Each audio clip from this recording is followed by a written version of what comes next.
নমস্কার আমাদের সকল ভাই বোনদের। তো আজকাল ছিল একটা খুব গুরুত্বপূর্ণ দিন। তো এই ভিডিওটি কালকে পোস্ট করতে পারিনি, কারণ কালকে আমার প্রাইভেট ছিল এবং প্রাইভেট থেকে আমি অনেক দেরি করে বাড়িতে ফিরি। তো আজ কালকের দিনটাতে আমাদের ভারত মাতাকে নমস্কার জানাই, আর তার সাথে বঙ্কিমবাবুকে কোটি কোটি প্রণাম। আজ সকল দেশবাসীর কাছে আমাদের বন্দে মাতরম গানটির মাধ্যমে এক উজ্জ্বল ভবিষ্যৎ তুলে ধরার জন্য আমাদের মনে প্রাণে এই বন্দে মাতরম মূল মন্ত্রটি গেঁথে দিয়েছিলেন ইংরেজদের বিরুদ্ধে কুশাসনের জন্য। আর এই মন্ত্রটি প্রয়োগ করতে, আমাদের দেশকে আজাদ করতে অনেক মায়ের সন্তানও কিন্তু বলিদান দিয়েছেন। তাই আজ আমরা আজাদ আছি, ইংরেজদের শাসন থেকে মুক্ত হয়েছি। যারা বলিদান দিয়েছেন তাদেরকেও শতকোটি প্রণাম।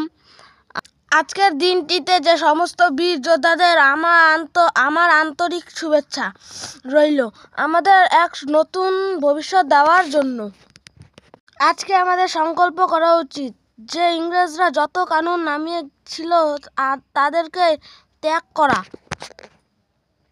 আসো আজকে আমরা সবাই মিলে বলি বন্দে মাতরম, বন্দে মাতরম, বন্দে মাতরম। আর আমার ভিডিওটি বেশি বেশি করে শেয়ার করো, আর পরবর্তী ভিডিওর জন্য আমার চ্যানেলটিকে সাবস্ক্রাইব করো। আর সকল দেশবাসীকে আমার শুভেচ্ছা জানাই।